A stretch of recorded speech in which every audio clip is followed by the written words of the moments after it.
Hello, everyone. I'm Jim Garrison.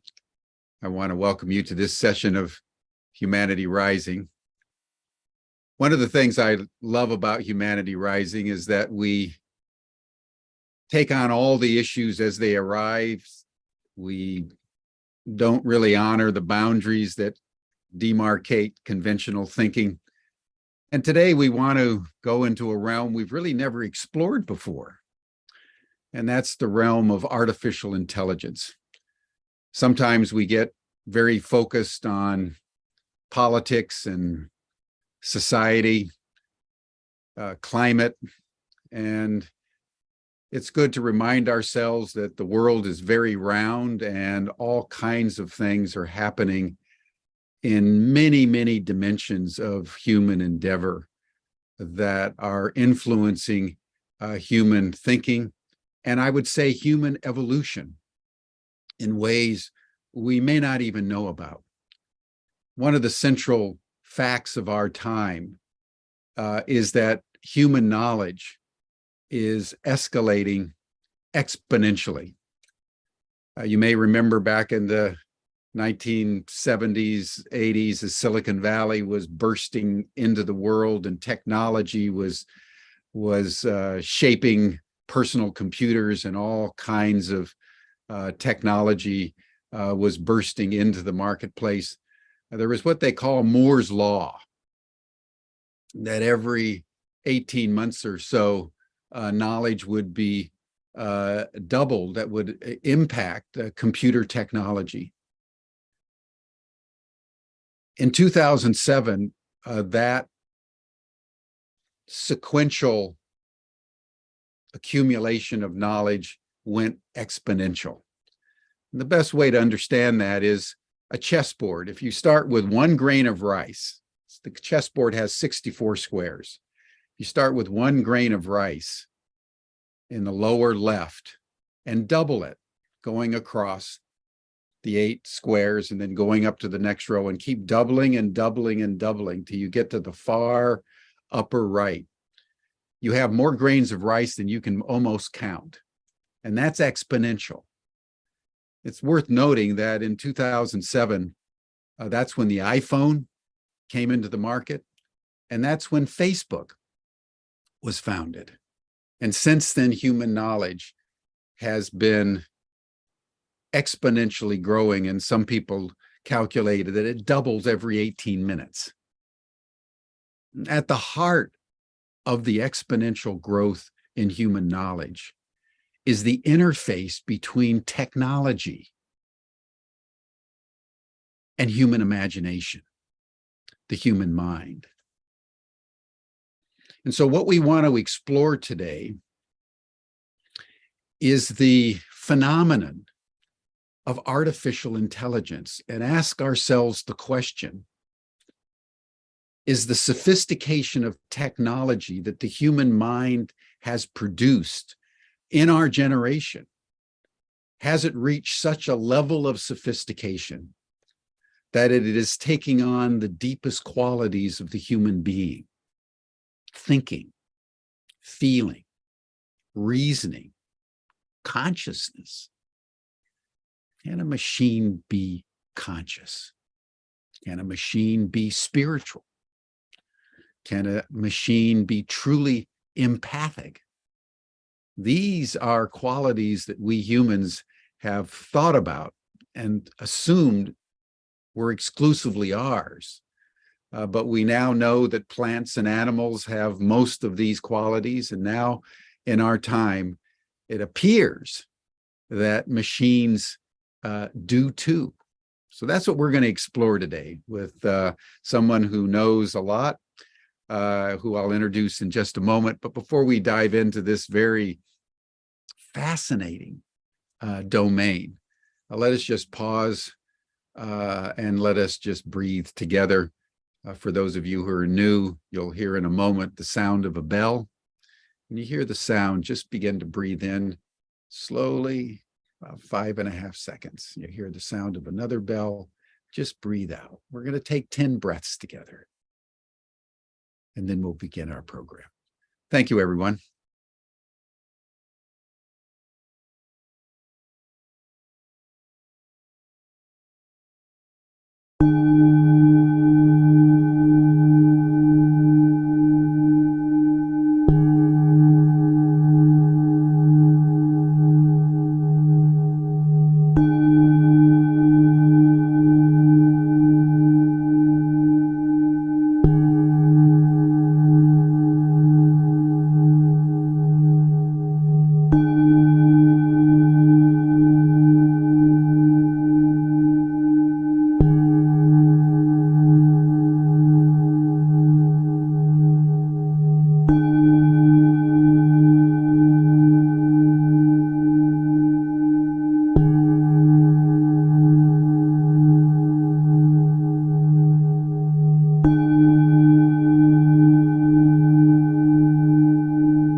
Thank you, everyone. Occurred to me while we were breathing whether computers can breathe, whether artificial intelligence can breathe. It's my pleasure to introduce to you someone you know because he's on our programs virtually every single day, and that's Georg Bach. He's our Director of Technology for Humanity Rising. He's the one that ensures that all our programs go well. He works with our speakers to make sure that their screen shares and their videos and their PowerPoints all work. He's awesomely capable and professional in everything that he does. And he has a fascination for artificial intelligence. So a little while ago, Georg and I were talking, and he suggested a program. So that is why we're here today. So I want to turn it over to Georg. Many of you have never seen him, but he lives in Berlin, and he's been with us for about 5 years in all manners of technology and curriculum development. And so, Georg, I want to just thank you, first of all, for everything you do day by day to make sure that we go out there globally. He's the one that hooks up to all of our live streaming partners on a daily basis. So Georg is really the guy. He's the man behind the veil, if you remember Alice in Wonderland. And I'm just the front guy. So Georg, thank you so much and welcome. Thank you, Jim. It's great to be today on the stage with you. And yes, it's great to finally be part of the show after over 600 sessions. And this subject, when it emerged over the last year, it just became more and more pressing and irresistible and also mind-boggling in terms of its impact. So I decided to make a little talk here with you guys, and I'm curious to what you think and feel about the subject. So the subject basically is about generative AI, and specifically generative text AI.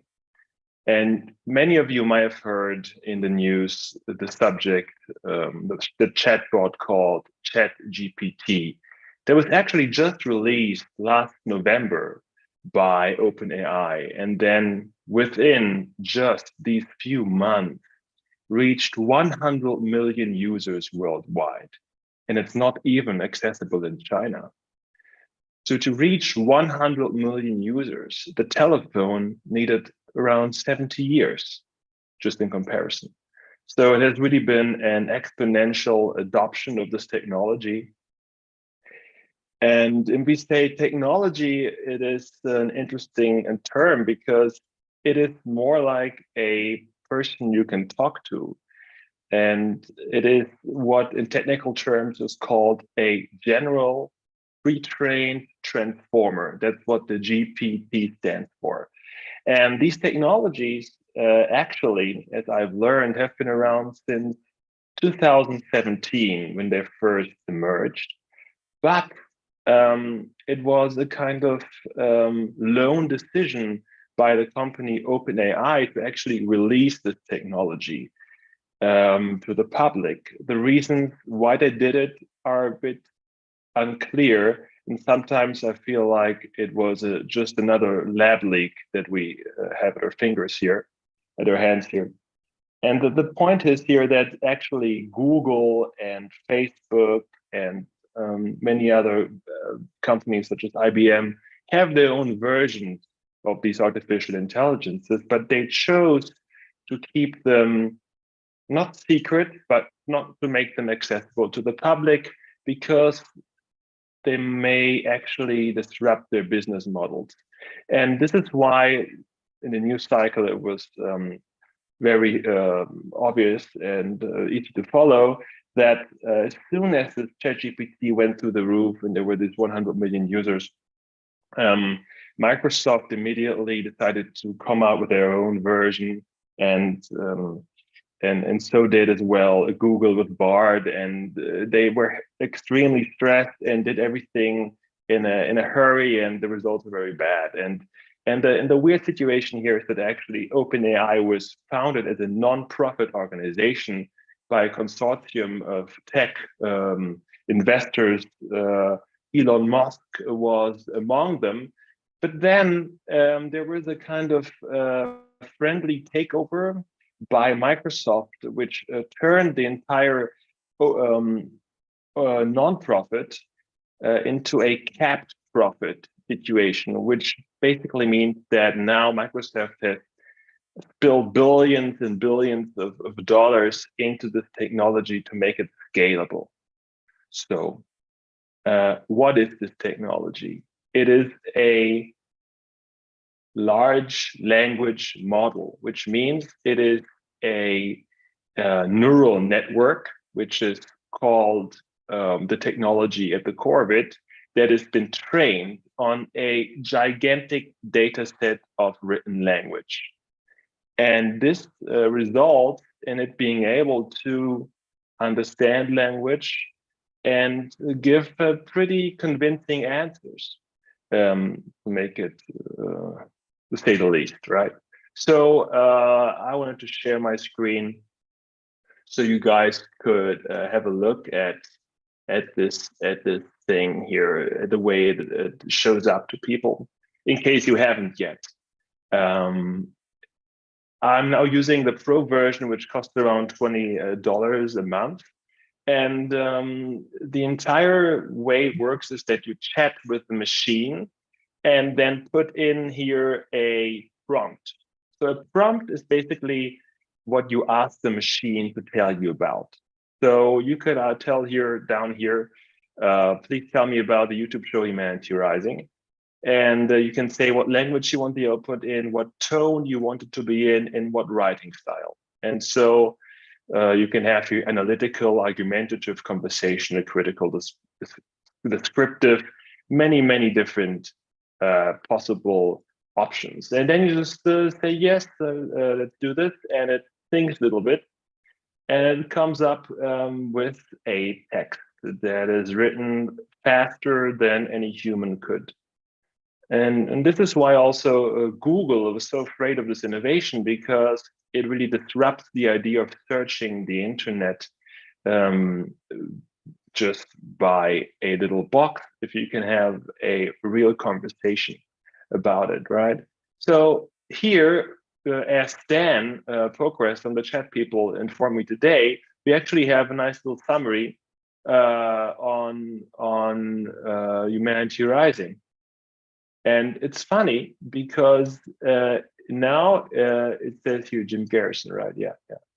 But it also gives you kind of bullshit answers, right? So look, it tells you here, it's hosted by Jim Garrison, president of Ubiquity University, and Steve Farrell, the founder of Worldwide Executive Director of Humanities Team. Well, that's kind of a semi-truth, right?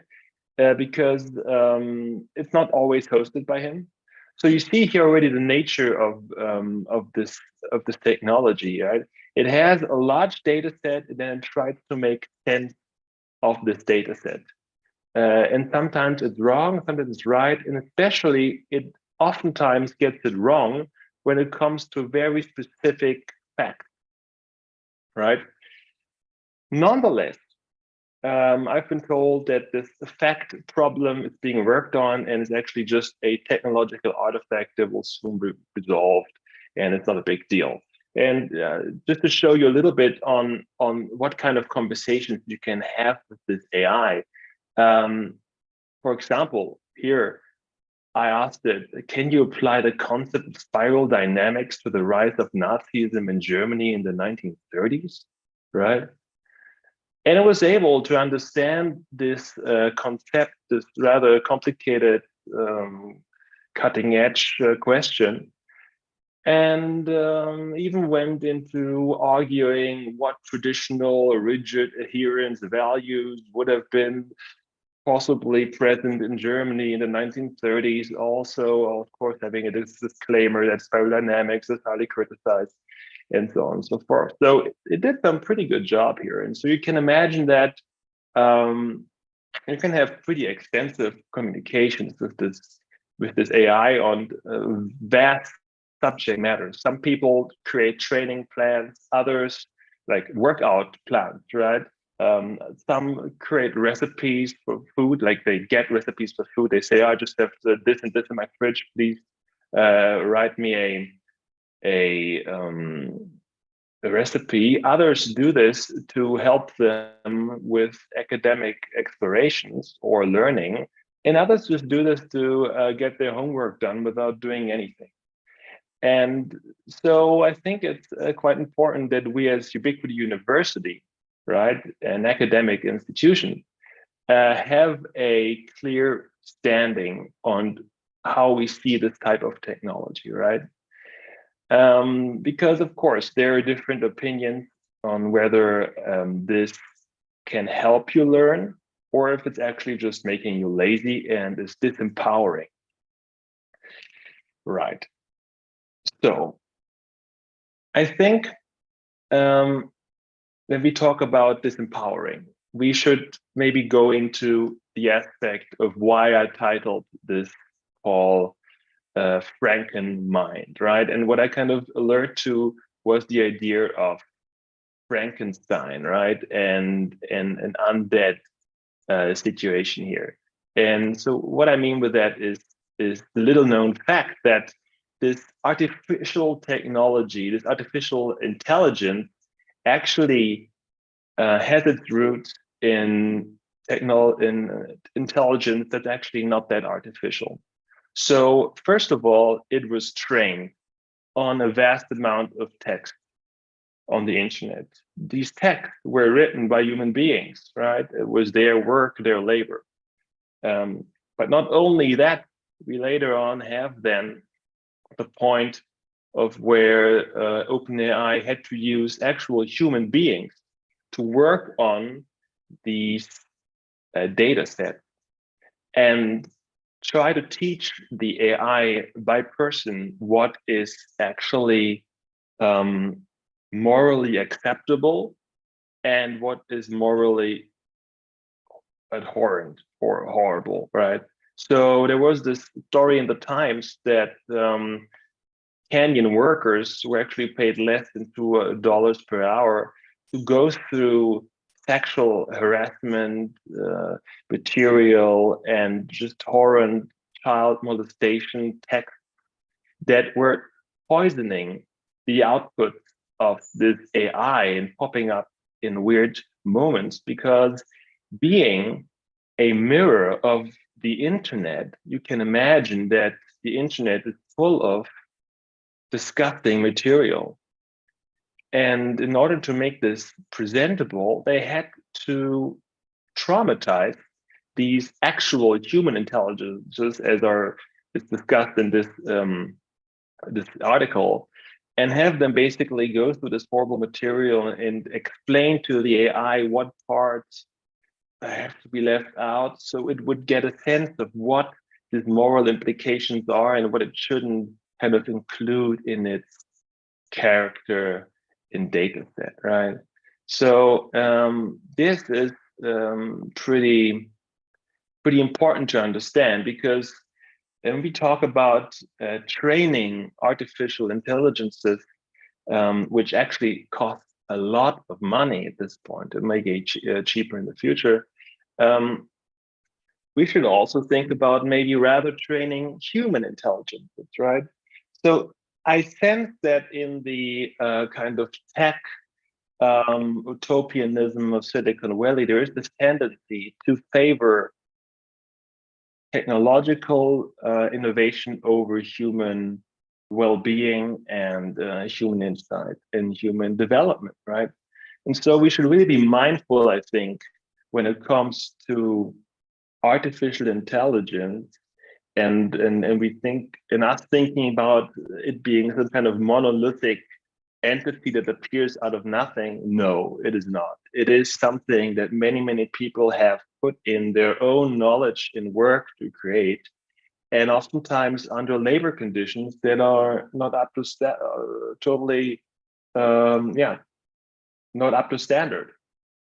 And just if we think about this even from a more maybe outdated Marxist perspective, we now have a situation where not only we can exploit our working labor to create products that are sold for profit, we are now even in a position or in a situation where intelligence can be exploited and almost assimilated by a machine, and then reproduced and expanded upon by the artificial intelligence, which puts us in a really weird situation. Just to maybe frame this a bit more, why I say Frankenmind. In a way, this Frankenmind speaks to the idea of this being undead thinking. It is not thinking that has you could say, a soul behind it, but not even, I would even just argue, a subjectivity. There's no subjectivity behind it. It is a language model that is created to give us a near perfect simulation of an entity that speaks and understands language. But whether there is actual understanding involved here is another very, very crucial subject we should really think about before we employ this in the field of education and so on and so forth. Because as we all know, no interface is innocent, and our technologies always have a deep impact on how we think of ourselves, right? So to just let me share something else here to illustrate this idea, right, of what's going on with inside this artificial intelligence, and whether it is thinking that is going in there. I would like to talk briefly about the Chinese room thought experiment that was proposed by an American academic, John Searle, in the 1980s. And he was thinking about artificial intelligence, and his main argument was that we cannot ever have a artificial intelligence that goes beyond syntax into semantics. So what does he mean by that? In this thought experiment, he says that this Chat GPT we just saw is like a person inside a room that does not speak Chinese, but gets handed these cards with Chinese symbols. And inside the room, this person has these buckets with all kinds of cards that have meanings written down in a language it understands, that are, of course, approximations, right, and not the real meaning. And this person inside the room, in our case, this AI, is extremely capable, extremely fast, and can just juggle around these Chinese letters it sees, and in this way create the illusion of translating or even answering back in Chinese, because it is able to perfect the syntax, right? But the semantics, the actual meaning of what is being said, that's a whole different matter, so to speak, right? So I think it's important to understand that even though we may have the illusion or the sensation of speaking to a artificial intelligence, what we really do here is to get an answer back by a syntactical mastermind that doesn't actually understand the human side of these concepts in words. It doesn't have a body, it doesn't have a inner life, it doesn't have even a concept, basic concept of mortality, right? It understands these concepts based on what it has read, but it doesn't actually understand them in a way that is grounded in lived experience. And I think it's something we often overlook, right? And this is also something that we fall into because our entire educational system has been set up to perfect you could say, the reproduction of knowledge in a way that is also about syntactical knowledge, right? Summarize this book you've read and then do it in perfect grammar and all the good that type of work you would do in school now kind of looks like something that artificial intelligence could do, but only because we don't pay attention to the transformative element in all of this, right?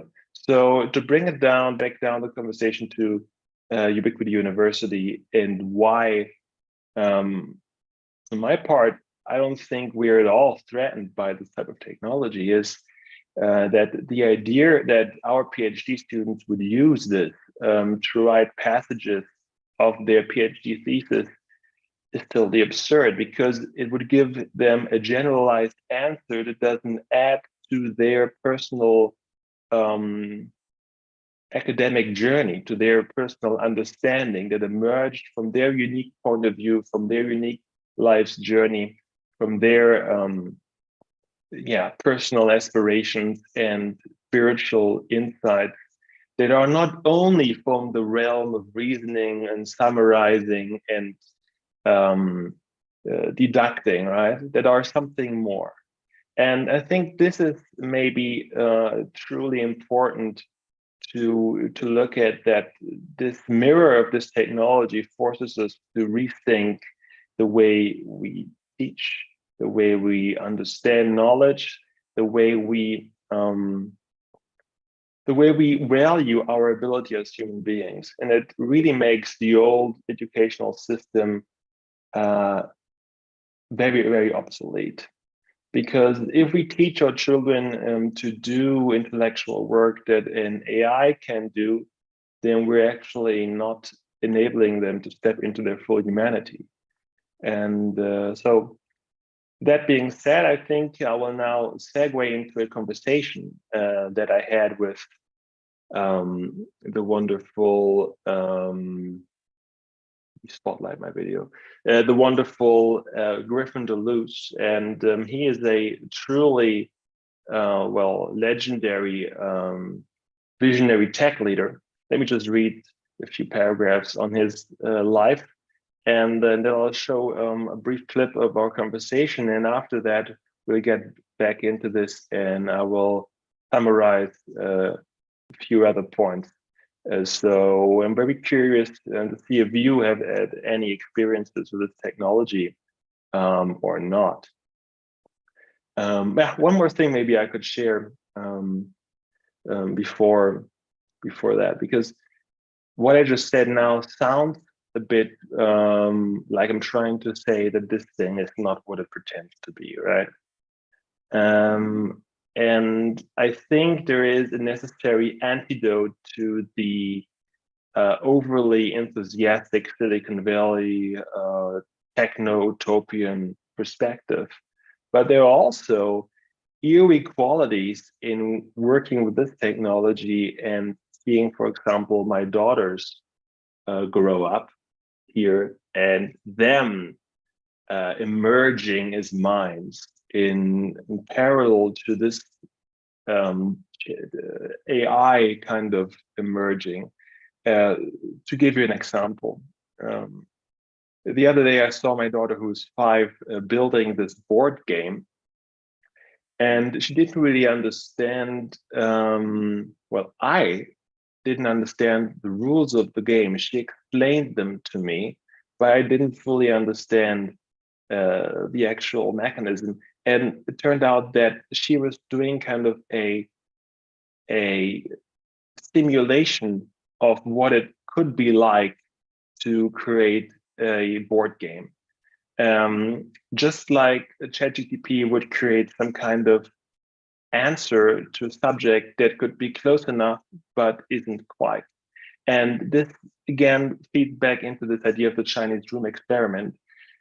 Just because you can understand the syntax of it and can create an answer that makes sense on the syntactical level doesn't mean the actual concept and the meaning behind it has been understood. So, but this of course begs the question, if human beings understand the world and grasp in this fake it till you make it way as well, can we say that there are emergent qualities to this artificial intelligence, right? This would be a very interesting question. And in fact, there has been an article that went around the internet. It has been very made a big impact. And this article was written by a Stanford researcher and called Michael Koinski, and he tested the Chat GPT AI with theory of mind question. Theory of mind is basically a framework of questions you use to determine young adult or children psychological development. So it has questions about being able to empathize with other children, concrete operational kind of understanding of the world around you, and all that good stuff. And it's curious to know that it has not been trained to know the answer to these questions. But, however, its ability to answer these questions in a way that is correct has improved from 2022 from 70% to November 2022 to 93%. And basically it taught itself how to understand these theory of mind questions to a level that it now has the psychological maturity, if you can say that, of a 9-year-old. Well, I'll just leave it at that. And I'll share a little video clip of my good friend Griffin Duluth, and we'll see you after that. So thank you so much. Give me a second.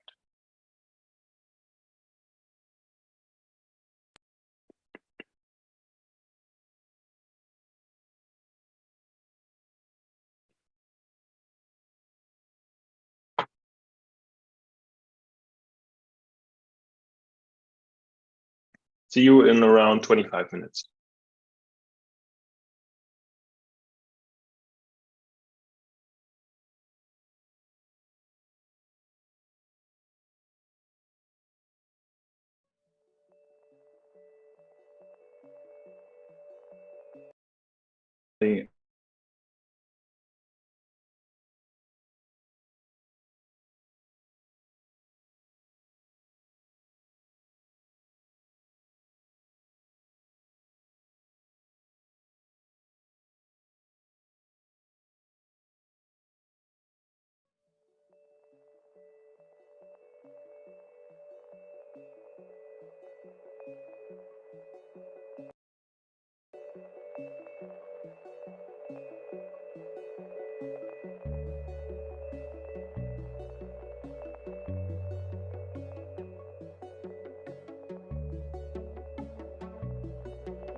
Hello, hello.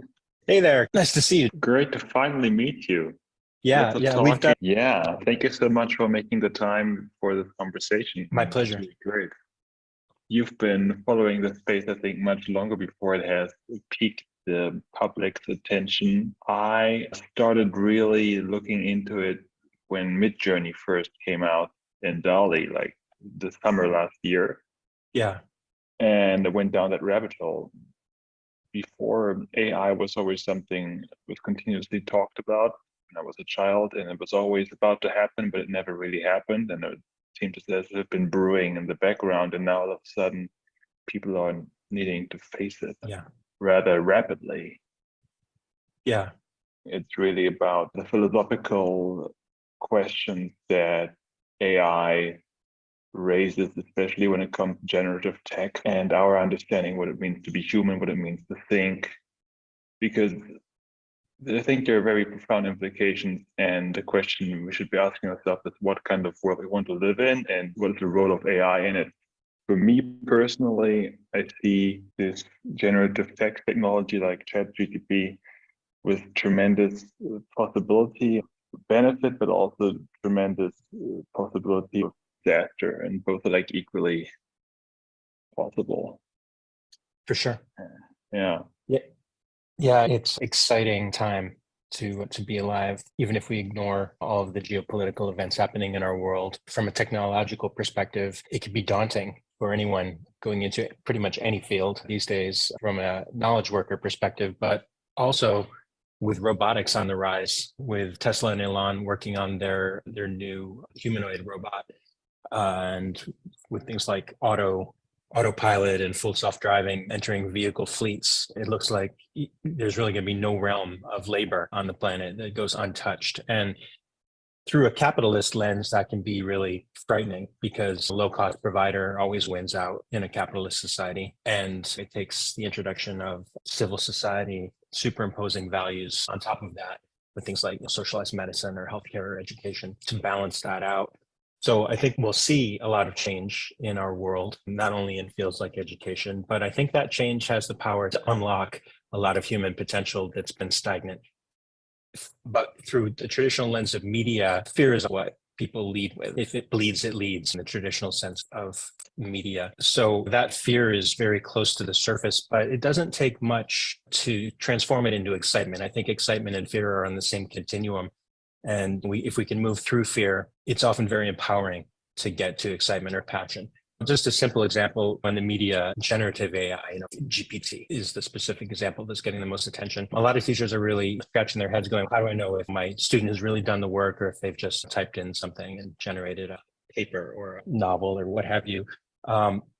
But they tend to ignore the fact that teachers are equally, if not more, empowered by this, because a teaching relationship is usually a one-to-many relationship, where even if it was a one-to-one relationship, it would still be empowering. But one-to-many situation where I might have 20 or 30 students in a pod or 200 students in a lecture, if I'm teaching at someplace like MIT in an intro to computer science lecture, the ability to utilize these tools in order to really help wade through the tons of coursework that comes back on a regular basis, it can reduce the burnout for any instructor. And not only that, but if it's used appropriately, it gives the instructor the ability to address the individual needs of each student.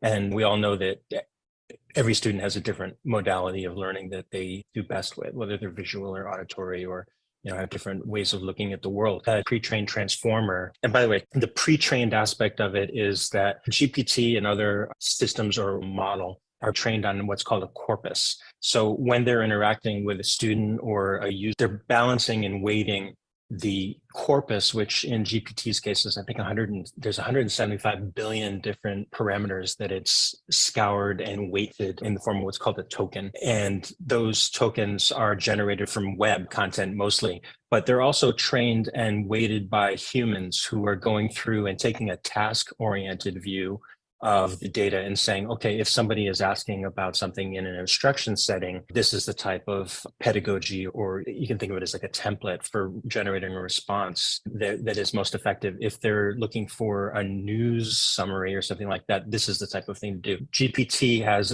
as I say, about 175 billion variables or arguments that it balances in that. But there are systems coming. That was GPT-3, Chat GPT, which is based on GPT 3.5.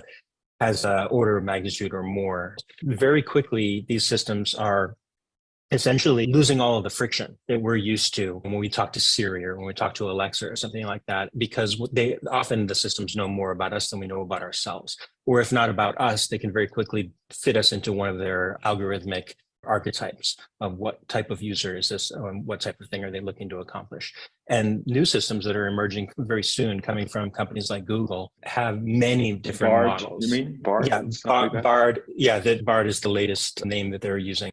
There are all kinds of AI projects inside of Google. And what they're doing is they're trying to roll all these various models into one presentation layer for the user. So you could ask a very complicated question like, outline for me an ideal course of study and reading if my goal is to be an expert in this topic.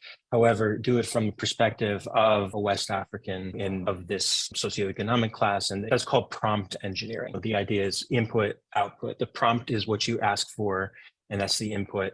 And the output is what is given back to you, or is essentially predicted to be what you're looking for. And that's what these systems do. They predict what's the next word that comes out, what's the next module of content, what's the next topic of discussion, etc. So there are two things here that I found very striking when playing around with these technologies. One was prompt engineering itself, the new modality of thinking for human brains, the thinking about thinking, like how you tell someone to think about something, like it's something we're not used to.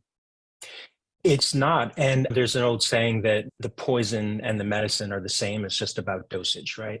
Our society for the last decade or two, or some might argue for the last 200 years, has been controlled and channeled by media, right? It's been very much a divide and conquer approach that is used to rule the masses.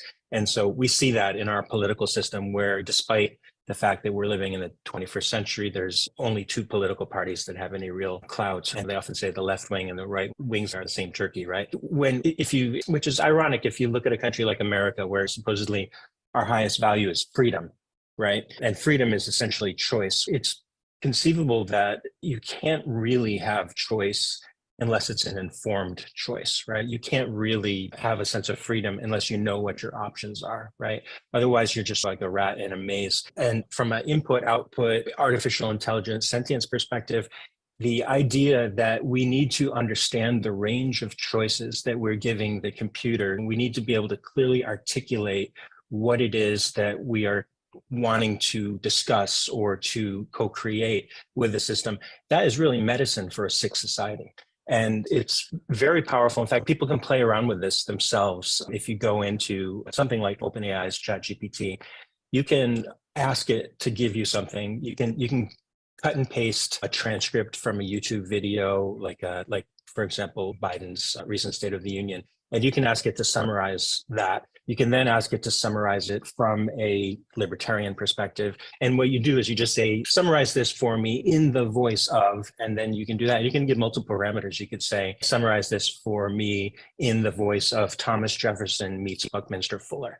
And so because the algorithm is pre-trained on essentially the entire internet up through 2021, it has reduced all of the thinking and all of the available output and text for every single one of those perspectives into essentially a mathematical weighting or formula. It's tokenized the writings of Thomas Jefferson into mathematical formulas. And so that's liberating. And it's powerful, but it's also got, like any tool, it's powerful to be misused as well. I also think a generation that grows up with this will have a totally different understanding of consciousness, thinking, and subjectivity. It will understand thinking and sense making as something independent of consciousness, maybe. Yeah, possibly, because it forces, like evolutionarily, I think it could bring people to a different level of metacognition, and where thinking about thinking becomes more of a normal thing, which is hopefully. Right now isn't. Yeah, hopefully. Yeah, from a critical Possibly. thinking perspective, it's necessary. That's what's missing in our society right now is critical thinking. And it's by design. That I think it's a cartoon or something that it's like the king and his jester looking out over the masses, and they have the torches and the pitchforks, and the jester says, you don't need to fight them all. You just need to convince the ones with the pitchforks that the ones with the torches want to take their pitchforks away. It's classic divide and conquer. And so this is very much a prosthesis for augmenting our thinking. And it's not only a sort of left brain rational tool set, because, that's one way of looking at thinking, but it's also because it literally has access to the entirety of digitized human knowledge. There are a bunch of parameters that these systems are driven by. One of them is something called temperature. And temperature, if you raise the temperature, it basically makes broader leaps, right? And another one is perplexity. If you raise or lower the perplexity, you increase or decrease the amount of repetition. A very low perplexity document would read like a Wall Street Journal. A very high Perplexity output would read more like a Wired magazine or something like that. So you can shift these tones. And so it's in order to use the tool, especially as an artist or a creative person, you need to master your tool. Every art is essentially reduced to the constraints and limitations of the media in which it is practiced. So that's very similar. On a more critical note, one could also argue that in a way, now as an example, Chat GPT is parroting back knowledge that it found on the web with all its biases, all its limitations to us. And there are lots of cases where even simple facts are represented in a way that is incorrect. There's no way for us to at some point check where this information comes from, how it comes to this conclusion.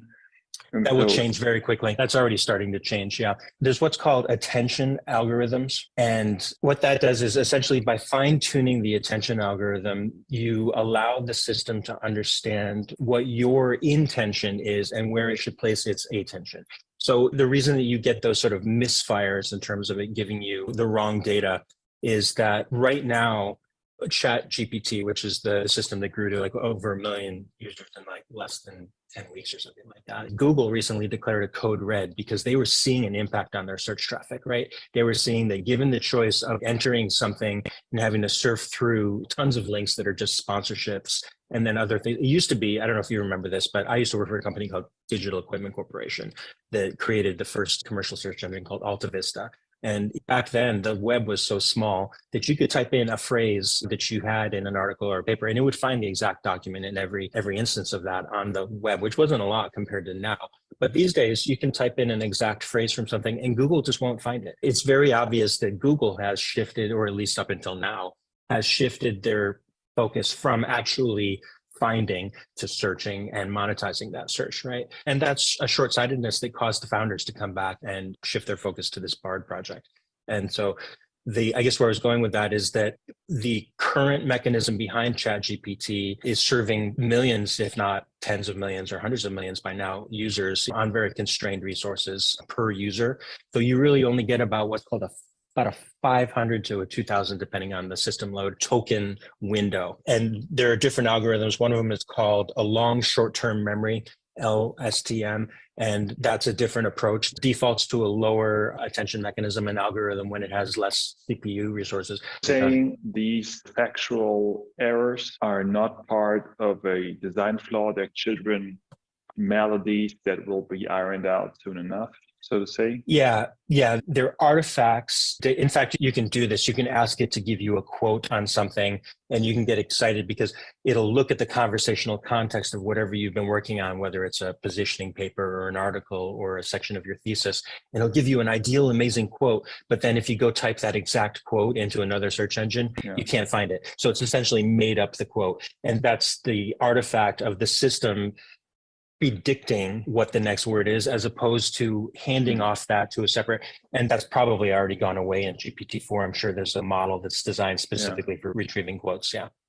Because to the average tech-interested kind of wide reader, right, if you would have told them about ChatGPT 2 years ago, for example, they would have said, oh, creativity, that's the last thing AI will ever do. We're going to have self-driving Tesla cars much earlier than that. And now, just before some months ago, I read an article, Tesla in these lawsuits about their claims about self-driving capability that in the end could not really hold up, said that it was an aspiration to have the self-driving capabilities that didn't really pan out. And we seem to be further away from the idea that AI systems decide over life and death in driving situations. And it's more kind of the spirited artist application that seems to be closer to our reality now. It's very weird. It seems to have an unexpected twist here, at least for the uninformed person, right? Certainly for the uninformed person, it's an unexpected twist. And the idea of creativity is so subjective. Really, creativity is a balance of appropriateness combined with a sense of novelty, right? When somebody pierces the boundaries of what's expected, it's like they say that humor is tragedy plus time. It's the unexpected plus time to recover. That's why GPT is still, and other transformers are still mastering humor, because they're developing a sense of context because when you have the entire written internet or web as your context, it can be very challenging to decide where is that border between expected and unexpected. And that's where pre-training and fine-tuning, using humans to augment that process, combined with setting the attention of what it is that you're talking about or what it is that you're trying to create. But it'll get better and better. And we're seeing it first in text to image. We started out with GPT 2 and 3, which were the first ones that were really publicly understood as text prompting. And then we very quickly in October of last year, 2022, moved with DALL-E and Midjourney to text to image, right? But we're still in that case where even the text to image models are really drawing upon just the art that they have access to, which is a very small amount in the greater scheme of things, but will very quickly change. But as we move into text to video and video to video, and Meta made an announcement at the end of last year about their Make a Video. I don't know if you've played with it. It looks almost like a cartoon, really. And it's, in some sense, it's like creating images and interpolating between them. But where we're going is really video to video. And there's a company called runway.ml, that has a set of tools now where you could take this video, right? And it could parse that video and we could say, turn it into a cartoon, right? Where both of us become cartoon characters. Or you could superimpose all these books with something else, aquarium full of fish or something like that. As the system starts to combine all of these different modalities, the idea of creativity will grow as well. And at the same time, seemingly in a contradictory fashion, as we add more models, one like Wolfram is working with some of this technology to generate really accurate scientific models. And that's someplace where you don't want to be improvising. You're very rigid in your thinking because it's structured. So we're at the very early days now, which is exciting because really anything is possible from this perspective. But very quickly, we'll get to the point where you really won't know if you're talking to a human. If you're going through video, people can Google something like future tools to see what's coming next. And as these sort of percolate up into the majority of us, it will be very difficult to separate reality from virtual reality or constructed, composed reality. I've been playing with Midjourney since last summer, and the learning curve has been exponential there in terms of quality output. And the hand getting better and all kinds of things. It seems to be that every time somebody uses it, it actually gets better for some reason. Like it actually learns and learns. And the other day I was talking to a friend of mine who works as a strategist at one of the leading advertising companies here in Germany. And he said, yeah, we're trying this thing out because people in the upper floors are getting nervous. And now we have this... The other day, I used Chat GPT to actually write a strategy brief for a fast food company that I am in charge of.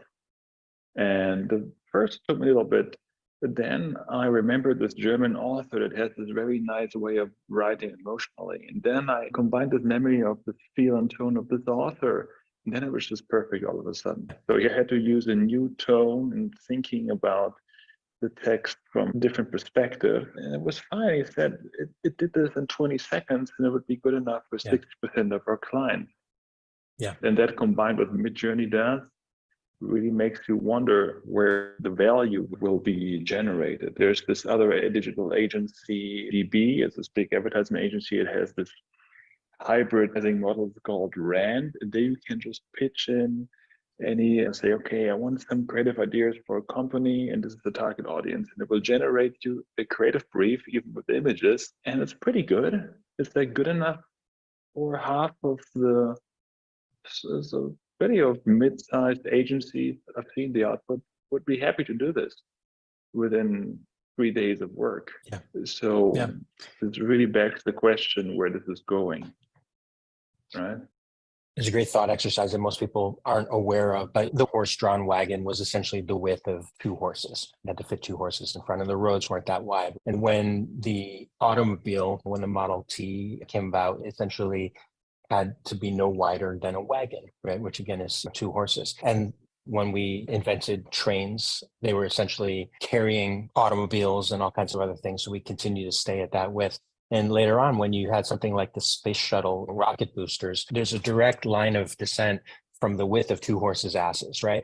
So it doesn't take a lot of creativity to see how the future is informed by the past. Where things get interesting is when you make a state change, when you make a level shift. And that's what we're on the edge of right now. Our relationship with silicon intelligence or artificial intelligence. Right now, it's viewed through the lens of text to text or text to image or text to video. Speech recognition is there. It just hasn't really been integrated effectively beyond Google and Alexa and Siri. But very soon, like probably by Christmas of next year, we'll be talking to our computers the way Iron Man, Tony Stark, talked to Jarvis, right? We'll have that sort of relationship with it. We might not have the same level of agency when we're flying around and asking to adjust our trim and our turbo boosters, but we'll have that level of interactivity because natural speech is no longer a barrier.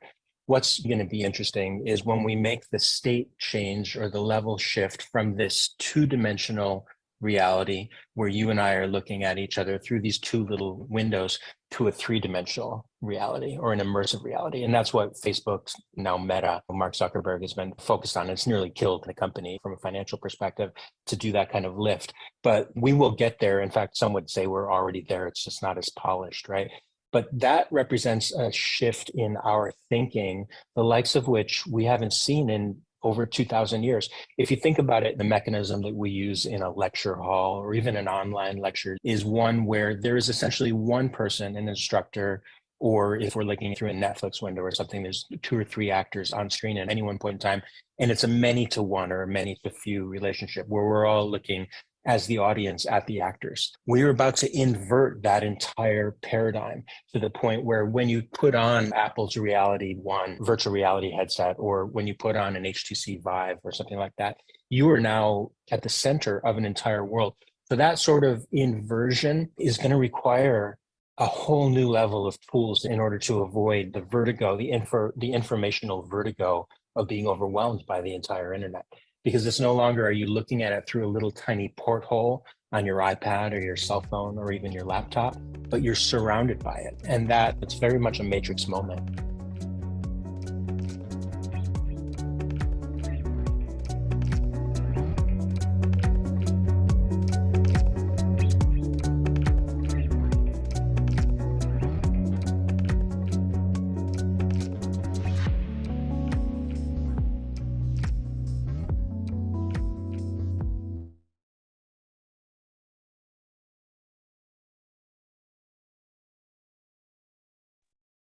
Hello, everyone. I see we have become more people, which is always good. See that sharing a video gives you more viewers and not less. So I think now would be a great moment for Jim to rejoin our conversation, and we can continue this. And one thing I may want to add to what Griffin just said, that a very poignant point that somehow ended up not being in this cut because this is the compression of the 2-hour conversation, was that he was quite convinced that the way forward because of AI is this basic income idea, which has been kicked around in many wealthy Northern European states, like Denmark, where the idea is that because we cannot expect people to compete with AI on all fronts, we actually need a kind of basic income to provide the basic human needs and let AI do the rest, ? Right, so this is maybe the starting point for conversation here, but that was Griffin's final conclusion, that of course there's so much disruption going on here because of this technology, especially in jobs that would been thought of as kind of well off or immune to this type of change. So radiologists to detect cancers on MRI scans, right? Or even people who do paralegal work, looking up and comparing rulings, right? All these type of highly qualified, supposedly highly qualified jobs can be replaced, but what a nurse does, or a cook does, or a kindergarten teacher, this cannot be replaced. what an elementary school teacher does. AI cannot compete with it. Like it's in a different ontological category. It just doesn't do it. And I think this is very important and something we may explore. Jim, what did you think? Well, I'm always fascinated by Griffin Duluth. He was our original chief technology officer for Ubiquity when we were founded just over 10 years ago. As we transitioned from Wisdom University to Ubiquity University. He's brilliant. He's a total genius. And I hope, Georg, that we can have periodic conversations like you had with him for our Humanity Rising audience. There's a lot to dive into. Where I would like to start is on ethics, because I noted that you and Griffin touched on it, but it seems to me to be a crucial domain, because if artificial intelligence is going to take over our world, then how we program the ethical components is absolutely foundational and crucial. And for example, is the war in Ukraine ethical or not ethical? Is paying people the lowest possible wage so you can maximize profit, is that ethical or unethical? The question to both is, it depends on who you are. If you're a corporate capitalist on Wall Street, then paying people the minimum to maximize the profit is absolutely what the whole market is about. If you're sitting in the Pentagon and you're wanting to support the war machine, then the Ukraine conflict is absolutely something that is in the defense of civilization, et cetera, et cetera. And you can go down the line. For example, the news that I've been watching around these drones that are now being used by police, in addition to being used by armies, and robots that are beginning to be utilized to go into high crime areas. How do you program a robot on whether someone running away from you is a shootable target or not? So I would just love to hear from you what you know about the protocols that are beginning to emerge around the ethical programming. For example, if you're going to use AI to write an essay, what's the ethics around plagiarism? Yeah, I mean, this is a vast conversation. How are you coming out on it, and what do you know about what they're programming? So this entire plagiarism conversation, there are supposedly attempts by OpenAI to add some kind of watermark inside the output of its AI, so it would be possible for people in academic institutions to then see if this was made with an AI or not. But as we know, probably there will be another AI that can then jiggle around the watermark markers so that it cannot be understood anymore, right? So we have this entire problem of the weaponization of these AIs, right? That's definitely part of it. You could even argue that just Chat GPT, the way it is now, is kind of a Kalashnikov in terms of what it can do and the little knowledge you need for it to even create code, right? You can program with it. Most of its reasoning was actually achieved by understanding programming code, because it's kind of the intermediary language between human language and computer logic.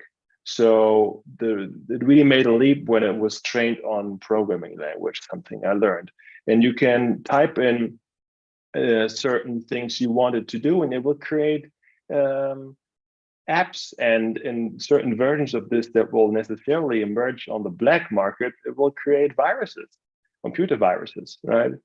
And so this entire problem of exponential growth of the capability of this and what's going to happen with it is quite problematic. And many analysts believe that we will have a kind of 9/11 of AI terrorism in the future, where this will be used in some horrible situation. And then we will have to reckon with the situation of, do we want this to be available, or do we want this to be extremely privileged and extremely segregated, right?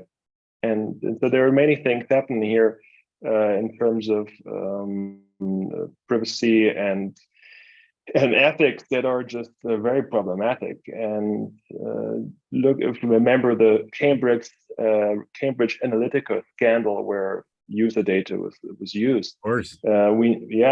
we can now perfectly imagine that in next election or this one, some entities can use this type of technology to create the appearance of an actual person chatting with you, or an actual person writing something on the internet. And then it all comes down to this Turing test, right? This original idea of the inventor of the modern computer, Turing, that cracked the German Nazi codes. Well, the idea that if you cannot determine if you're talking to a human being or a computer, then by default you have passed the Turing test, and it is good enough to pass as a human intelligence. So what do you do with that, right? How do we set up our society? And where Griffin sees this going, and it's the only logical conclusion, is that we are going to have a new data economy that integrates blockchain. Because in the end, the most crucial capital that you bring to the world of AI is your own data, the data that you generate. AI can only be used in a democratic society if you own your own data. Imagine the entire data set of your entire world life that you've ever created is encrypted with crypto technology to yourself. So you can state this technology in the AI applications that you like. So the generative kind of potential of AI's training on this data is something that you control as a human being. So this also leads into the shift of value generation being not so much something that you sell or products that you sell, but more kind of what kind of data do you offer for AIs to be trained on. It's a very absurd idea, but this is something that we went into later on, and also other Silicon Valley theorists like Jaron Lanier talk about that. So if we continue with our current kind of platform feudalism, where the biggest computer always wins out and has the most power, then AI will create an abyss for us. And so there is a fundamental change in the way we handle data and in privacy that needs kind of the technological fundamental shift. Otherwise, this will not go too well for most people. Well, I remember reading a couple years ago, in fact, of a situation at Stanford University where they introduced an AI counselor into their student services, and they didn't tell the students. And it operated for 6 months. And most of the students were very comfortable and thought that they were talking with a human. And they were actually shocked when Stanford said they were part of an experiment. And there was nothing personal. It wasn't psychotherapy. But the sophistication of AI, as you're pointing out, is very high and getting more and more astute. And so just like in the movies, the special effects is getting so good that it's just it's a continuum now between the human and the computer generated, and you can't often tell the difference. And within that context, then how the essential ethos of humanity is transmitted to the AI functions becomes more and more important. And I assume that right now there are no government issued regulations, and there would be certainly no regulations that would be the same, say, in Germany where you are, and in Silicon Valley where I am. So the companies really are their own policemen, if you think about it. I mean, they're just making decisions without any guardrails that at least I know about, and maybe you know differently, but I don't know of any, which means that we're in a very fluid situation where a 9/11 could happen before anybody even knows that there's a potential problem. Yeah, I mean, there was this scandal of this AI researcher at Google that claimed that the AI they had there behind closed doors called Lambda had reached some kind of sentience. And he made this outcry and saying we need an ethical debate on what this means, right? Looking forward. Where do we draw the line? Like, if these machines say they're suffering, do we take this serious or not? How do we employ them? Like a general ethical code that we need to think of, just like car manufacturers didn't want to have seatbelts for decades, right? And now it's the most normal thing in the world, right?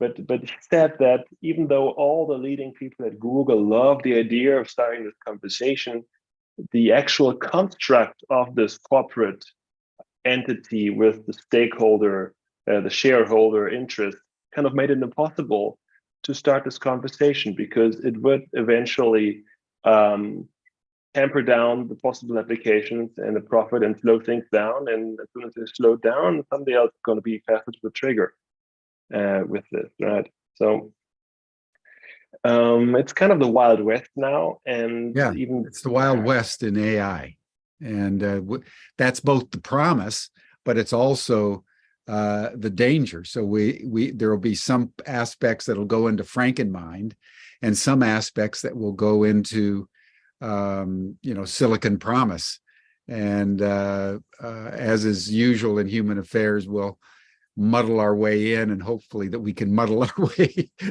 through and out the other side with some semblance of a more whole world. Well, yeah, which definitely brings me to the point that you were making, which seems so obvious to me, but I think it's worth just speaking about, and that is this point that Griffin also makes, that we're reaching the point of sophistication of computer and technology generally in human society, that we have to entertain the notion of a minimum wage. That every human being, just because they're human, they're part of our species, needs to have a threshold of support from society to be as creatively engaged in their life path as is possible. And I think that's one of the beautiful things that you were saying, which I think is gaining currency as a discussion point. And as you mentioned, some countries like Denmark are actually thinking about employing it. I mean, just imagine if all of us received, I don't know, 50,000 euros or $50,000 a year just because.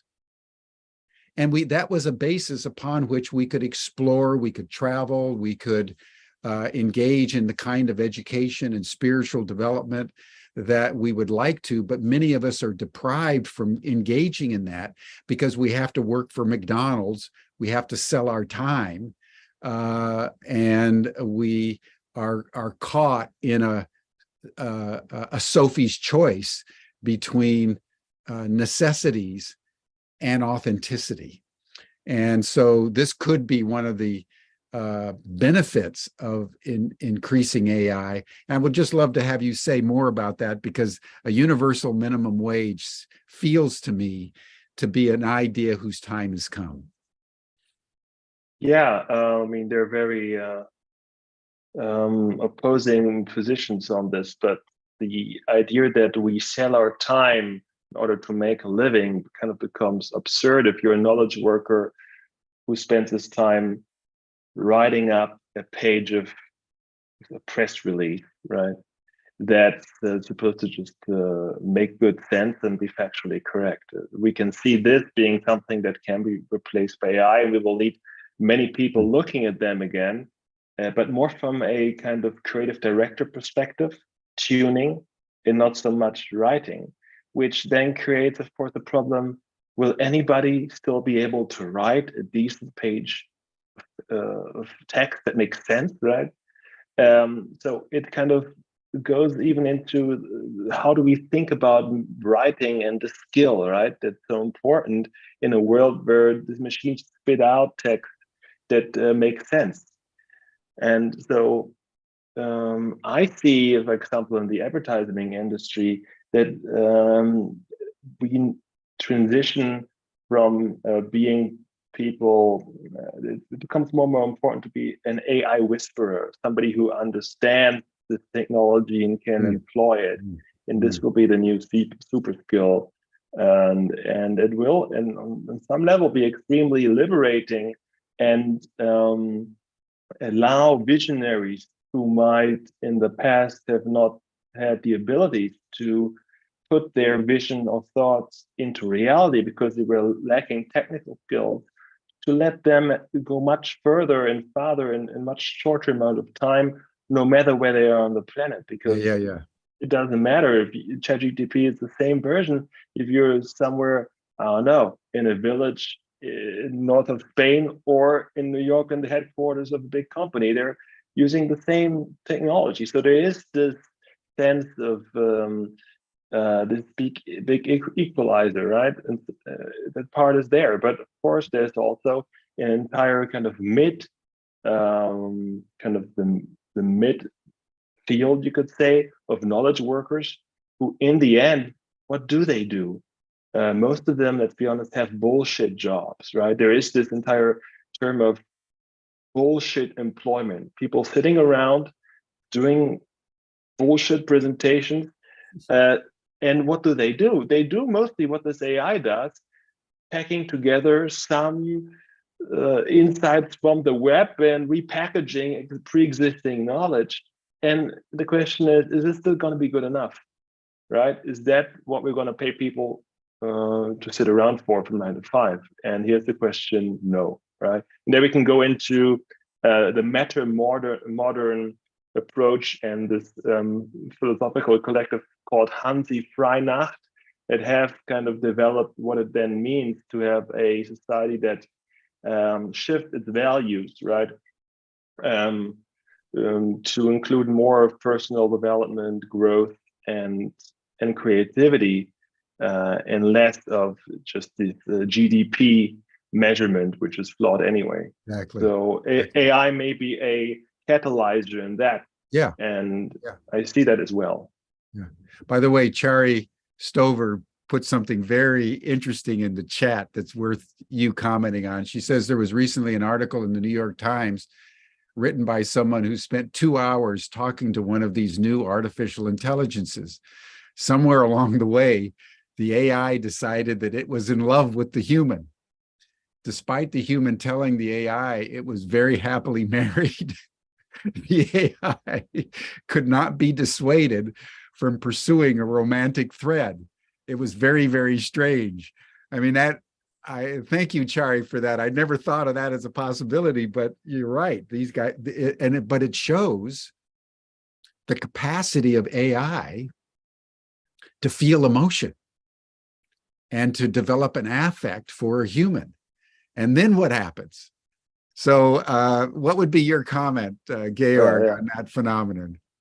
Well, I'm really of the opinion that this is our projection. Like, this is our mirror, technological mirror that is creating the mirage of us being in love with this machine. But there is no actual incarnation, I would say, of a soul or a deeper entity in this technology. This is my personal opinion. I don't believe that consciousness is some kind of natural immersion that just happens with lots of complexity.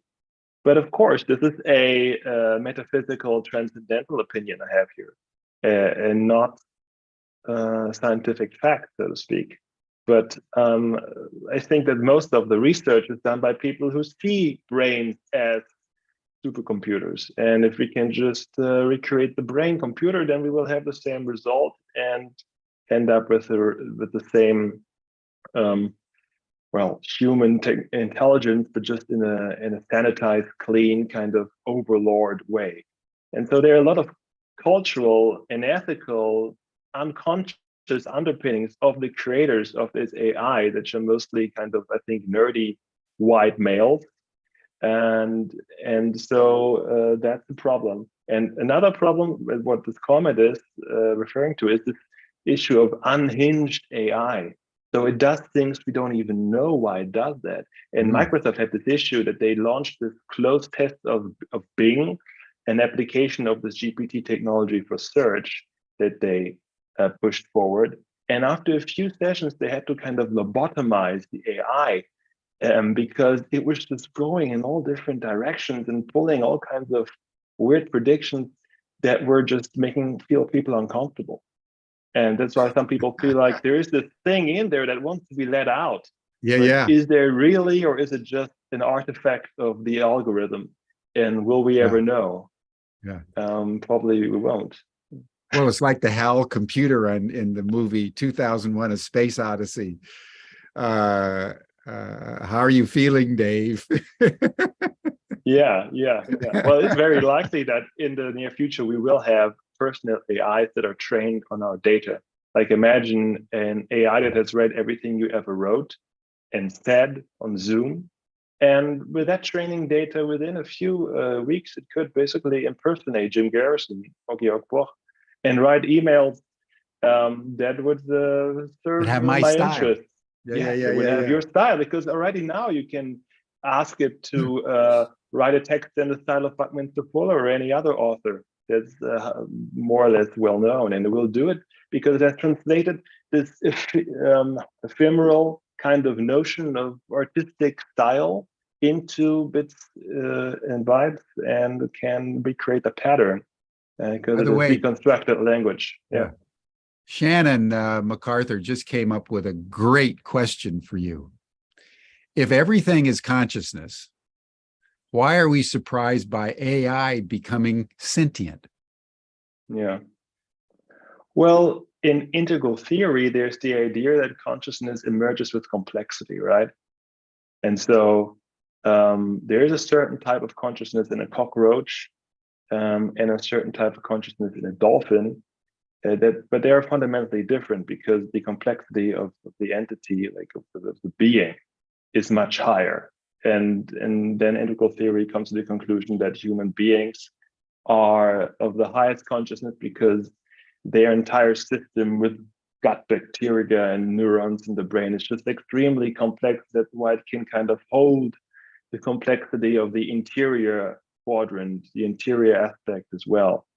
I'm not saying that AI technology can never become conscious.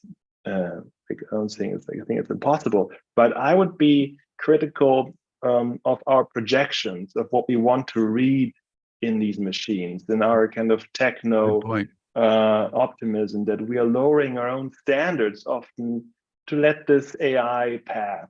And there's kind of this toy fascination with it that's part of our culture that is, I think, problematic.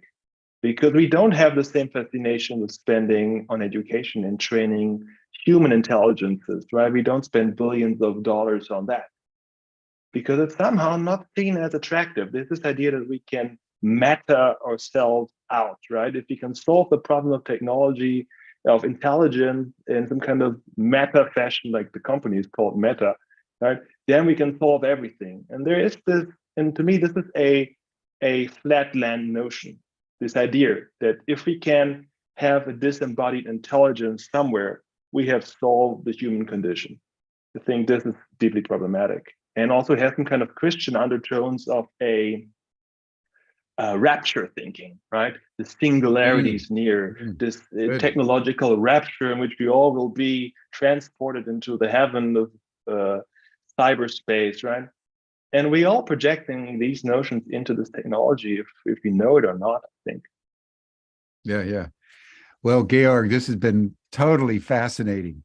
And I really appreciate you bringing this to our attention. And I hope we can see this as a first of a series of conversations that you could have with various people like Griffin, who are really at the cutting edge of this technology, because I think you're right that AI is calling into question issues that humans have never really confronted before.